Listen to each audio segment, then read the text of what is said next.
Rajpipla ST ડેપોમાં Dahod જતી બસની brake fail થતાં પ્લેટફોર્મ પર ચડી ગઈ હતી. ઘટનાથી ડેપોમાં અફરાતફરી મચી હતી. અકસ્માતમાં બાકડા સીસીટીવી અને બસને નુકસાન થયું હતું, જ્યારે કેટલાક મુસાફરોને નાની મોટી ઈજાઓ પહોંચી હતી.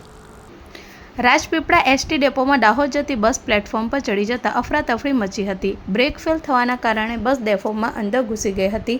ઘટનામાં મુસાફરોના બેસવાના બાકડા, સીસીટીવી, બસના કાચ અને પ્લેટફોર્મનું છજ્જું નુકસાન પામ્યું હતું. છજ્જું તૂટી પડતા કેટલાક મુસાફરો નાની મોટી ઈજાઓ પહોંચી હતી. એસટી અધિકારીઓએ ડ્રાઈવરોનો જવાબ લઈ પોલીસ ફરિયાદ નોંધાવી છે અને ખાતાકીય કાર્યવાહી શરૂ કરી છે. બ્રેક ફેલ કે વેક્યુમની સમસ્યાને કારણે અકસ્માત થયો હોવાનો આશંકા વ્યક્ત કરવામાં આવી છે. અમે ચા પીતા હતા ઘરે, અહીંયા બેઠા હતા, પછી તરત ભાગી ગયા. બસ આવતી હતી, પછી અમે આખું સજું ઉપર પડી ગયું. પછી મેં મારી જાતે ખેંચી લીધા. દબાઈ ગયા હતા. અમે બેઠા હતા, અમને ખબર નથી. ચા પીતા હતા, એમને પી દીધી, મેં ચા પીતી હતી. આપણને ખબર થોડી કે બસ આવી રીતે અંદર આવી જાય. કોણ છે તમારે? મારા ઘરવાળા છે. ક્યાંથી આવ્યા? અમે પ્રતાપનગરથી. પ્રતાપનગરમાં? ના, અમે દાહોદના છે. ઘરે જવાનું હતું. આપણા જે રાજપીપળા ડેપોની બસ હતી, બસ નંબર GJ18ZT 279 નંબરની ગાડી રાજપીપળા દાહોદ. સવારે 7:15 કલાકે એને પ્લેટફોર્મ પર તે મૂકતા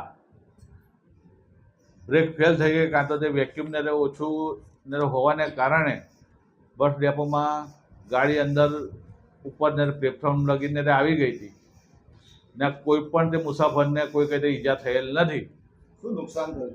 નુકસાનમાં તો આ જ કે આવે એટલે ડેપોનું આ બધી સીટ ને એવું તેવું ઉપર અમારે પેલું આપણે ને સીસીટીવી ને હતું એને જરા નુકસાન તો થયેલ છે. બાકી કઈ રીતે બસનો ખાલી કાચ ને ફૂટી ગયેલ છે, બાકી કોઈ કઈ નુકસાન થયેલ નથી. આ અત્યારે અમારે કંટ્રોલર શ્રી અમારે ત્યાં ને પોલીસ સ્ટેશન ગયા છે. અત્યારે ને જાણવા જોગ ને ફરિયાદ આપવા માટે વાત કરીએ તો રાજપીપળા ડેપોની જો બસ હતી તો એને ચેક કરવામાં આવી હતી કે ચેક કરવામાં નથી આવી? શું હતું આખી વાત? જો કરીએ આ ડેપોની બસ હોય તો એને પ્રથમ ચેક કરીને પ્લેટફોર્મ પર મૂકવામાં આવે છે કે નથી મૂકવામાં આવે? અમારા ડેપોની બસ ને હોય ને સાંજે એને આપણે મેન્ટેનન્સ ને બધું જ ને કરવામાં આવે છે. પણ હવે એને ડ્રાઈવર ભાઈની ભૂલ હોય કે ગમે તે કે કઈ દે વેક્યુમ ને ભર્યા વગર ને તે ગાડીને આવવા દીધી હોય તો તે વેક્યુમ ન હોવાને કારણે કદાચ બ્રેક કદાચ ઓછી લાગે કે ના લાગે એવું તેવું ને બની શકે. એમાં ડ્રાઈવરની ભૂલ હોઈ શકે? ડ્રાઈવરની ભૂલ તો હોય જ શકે ને. હા, કે ડ્રાઈવરનું શું કહેવું છે? ડ્રાઈવર ભાઈનું એ જ કહેવું છે કે બ્રેક ને રોલ થઈ ગઈ. આ જે બસ હતી એની ચકાસણી કરીને મૂકવામાં આવી હતી કે એમને પણ મૂકી દેવામાં? ડ્રાઈવર બસની ને ચકાસણી તો અમારે ને સાંજે ને થઈ જ જતી હોય.